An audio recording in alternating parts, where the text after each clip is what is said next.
Assalamualaikum warahmatullahi wabarakatuh. Perkenalkan, nama saya Alfa Saputra dari SMA 1 Kerawang Barat, kelas 1110, nomor absen 5. Hari ini saya akan melakukan wawancara tentang ketenaga kerjaan. Saya memiliki dua narasumber, yaitu narasumber tenaga kerja dan narasumber angkatan kerja yang sedang mencari pekerjaan. Untuk narasumber tenaga kerja di sini saya ada rekan saya. Perkenalkan, saya Alfi, saya yang bekerja di Cafe Data Pusatnya. Untuk usia Mas Alfi sendiri berapa, Mas? Usia saya masih 18 tahun. 18 tahun. Untuk pendidikan terakhir ya, Mas? Pendidikan terakhir ke SMA. Di sini untuk angkatan kerja yang sedang mencari pekerjaan ada Mas apa? Saya perkenalkan, nama saya Eki. Saya di sini masih mencari pekerjaan. Usia Mas sendiri?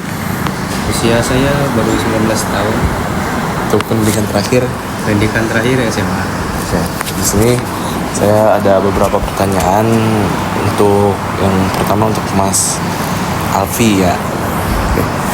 Mas Alfi, di sini ya saya mau tanyakan yang pertama.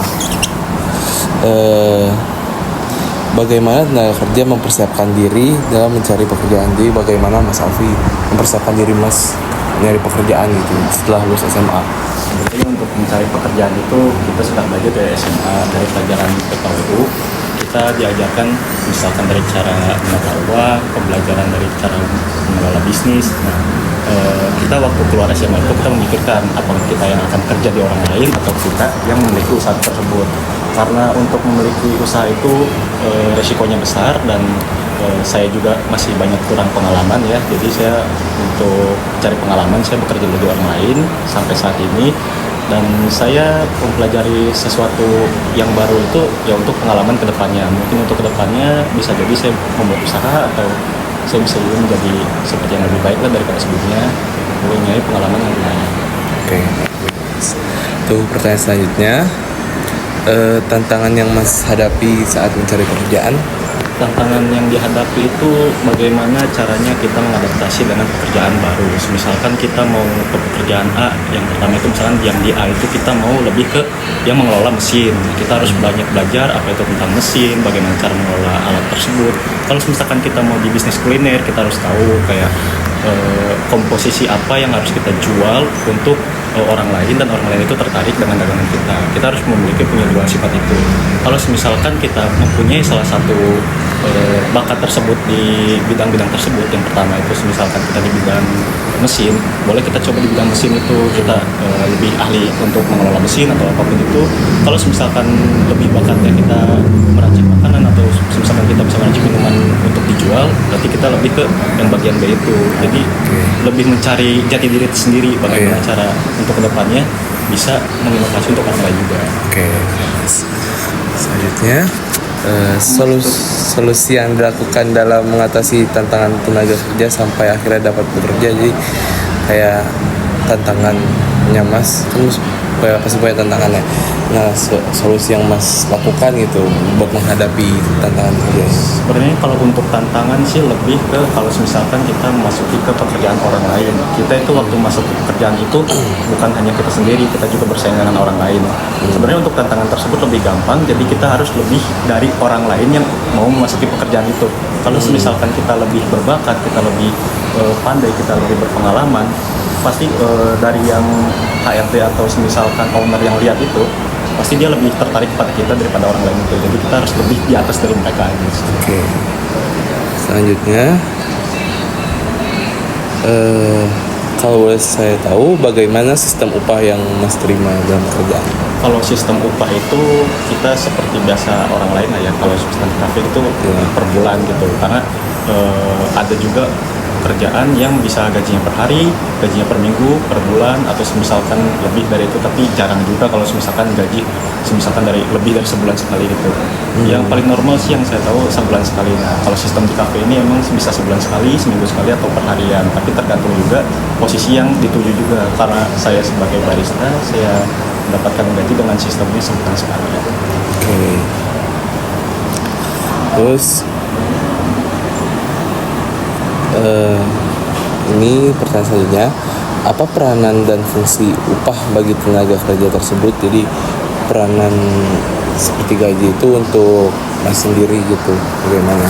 Untuk saya sendiri sih dalam upah atau yang bisa dibilang gaji itu saya lebih memanfaatkan hal tersebut untuk menabung, karena dengan menabung saya lebih memiliki dari pengalaman yang saya ambil. Misalkan saya bekerja di sini dengan pengalaman yang saya punya, mungkin saat saya menabung saya pernah berpikir untuk apakah saya bisa membuat kafe sendiri atau saya bisa membuat usaha sendiri dengan berpengalaman, mengambil pengalaman yang saya sudah dapat di sini.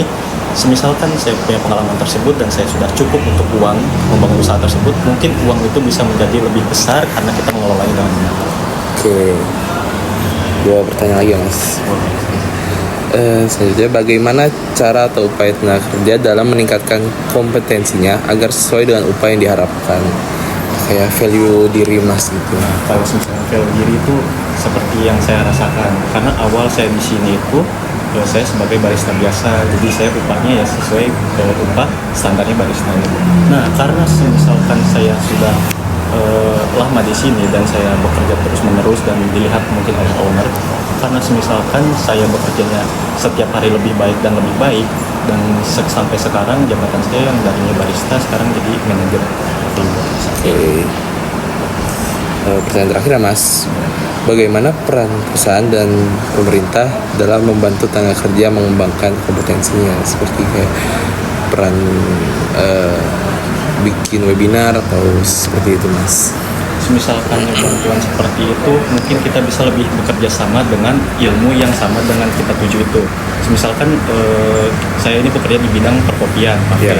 Nah, kita bisa bekerja sama dengan orang lain seperti mereka yang lebih punya pemahaman tentang kopi gitu. Kita bisa bekerja sama, kita bisa mencari orang yang lebih pintar dari kita dan kita bisa membuka les. Misalkan orang itu memberitahu ilmu-ilmu, misalkan apa yang harus disiapkan, apa yang harus dituju, apa yang harus ditargetkan dalam usaha itu, dan kita mungkin bisa menyiapkan tempat, kita bisa menyiapkan barangnya, jadi kita saling bantu lah istilahnya. Dan dari hal itu orang lain tertarik dengan hal yang kita lagi buat itu, dan mungkin orang lain yang sudah bergabung dengan les kita ini bisa memiliki pola pikir, apakah saya bisa membuat kopi sendiri, apakah saya bisa menjadi seseorang yang saya inginkan, mungkin seperti itu. Untuk Mas sendiri udah berapa lama di Ugata? Kalau saya sendiri yang saya ingat sih, saya itu 10 hari setelah lebaran di sini, dan sampai sekarang saya masih di sini. Yang awalnya saya menjadi barista biasa dan sekarang udah beda jabatan, mungkin karena emang dari owner melihatnya berbeda.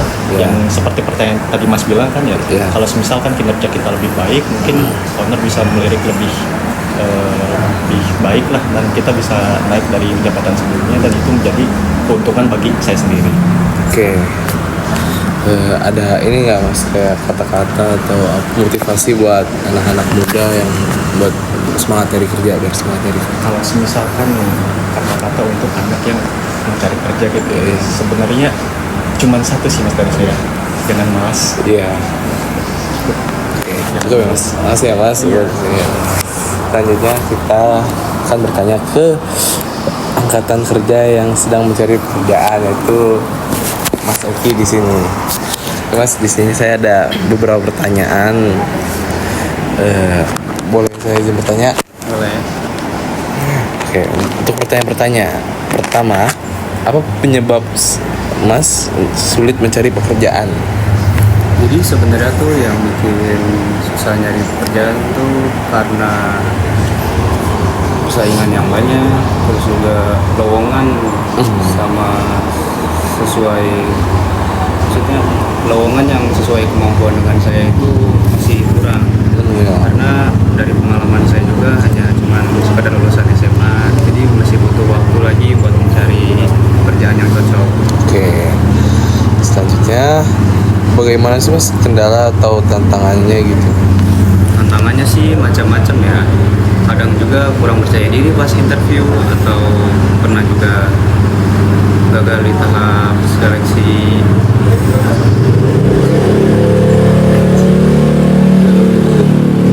Gagal di seleksi medical check up atau yang lainnya juga sih. Oke. Yang selanjutnya apa sih Mas solusi yang udah Mas lakukan gitu buat cari kerja? Nah, saya sih udah coba ikut pelatihan dan belajar lagi. Oke. Misalnya belajar tentang upgrade skill sendiri atau memperbaiki CV supaya lebih menarik untuk dilihat HRD. Oke. Terus juga saya udah mencari info lowongan kerja lewat internet. Udah sih itu aja. Oke. Selanjutnya Mas, bagaimana rencana yang akan Mas lakukan ke depannya? Jadi rencananya sih saya mau ke depannya pengen ningkatin kemampuan saya, mungkin ikut kursus yang lebih spesifik, dan saya juga ingin konsisten melamar ke perusahaan-perusahaan yang sesuai minat dan keahlian saya. Selain itu juga saya bakal bangun portofolio dan tetap konsisten mencari peluang pekerjaan sampai dapat pekerjaan yang cocok. Itu aja sih. Oke. Ini bonus ya Mas, pertanyaan bonus. Ada 1-2 kata nggak yang bikin Mas jadi semangat buat cari kerja? Yang bikin semangat kerja sih buat mencari kerja ya, itu sih satu, motivasi. Nah, jadi kita kalau lagi malas itu nggak boleh ikut malas-malasan, harus cari motivasi, apa aja dicari. Oke. Itu aja sih. Oke. Terima kasih buat dua narasumber yang telah saya wawancarai. Keduanya adalah narasumber yang hebat, narasumber yang keren. Mungkin sekian ya dari bisa saya wawancara di sini. Ada Mas mau promosi kali, promosi kafenya? Ya, sebenarnya mau promosi kafe tapi namanya udah gede ya udah. Oh ya udah. Oke. Jadi mungkin cukup yang bisa saya sampaikan. Mohon maaf ada salah perkataan atau semacamnya. Assalamualaikum warahmatullahi wabarakatuh. Kesimpulan sendiri, yang pertama, jenis tenaga kerjanya adalah tenaga kerja yang terlatih. Yang kedua, sistem upah yang diterima adalah sistem upah gaji. Dan ketiga, cara tenaga kerja dan perusahaan dalam meningkatkan kompetensinya adalah mengadakan seperti webinar atau pendidikan atau belajar individual. Yang keempat, jenis pengangguran dan cara mengatasi jenis pengangguran tersebut.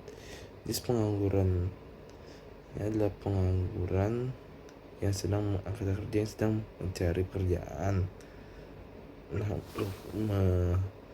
Menanganinya dengan cara membuat lapangan pekerjaan yang banyak. Nah, untuk selanjutnya, peran pemerintah dan perusahaan dalam mengurangi pengurangan dan meningkatkan kompetensi ketenaga kerjaannya dalam mengadakan seperti webinar, lalu membuka lapangan pekerjaan yang banyak dan mempermudah syarat-syarat untuk memasuki pekerjaan.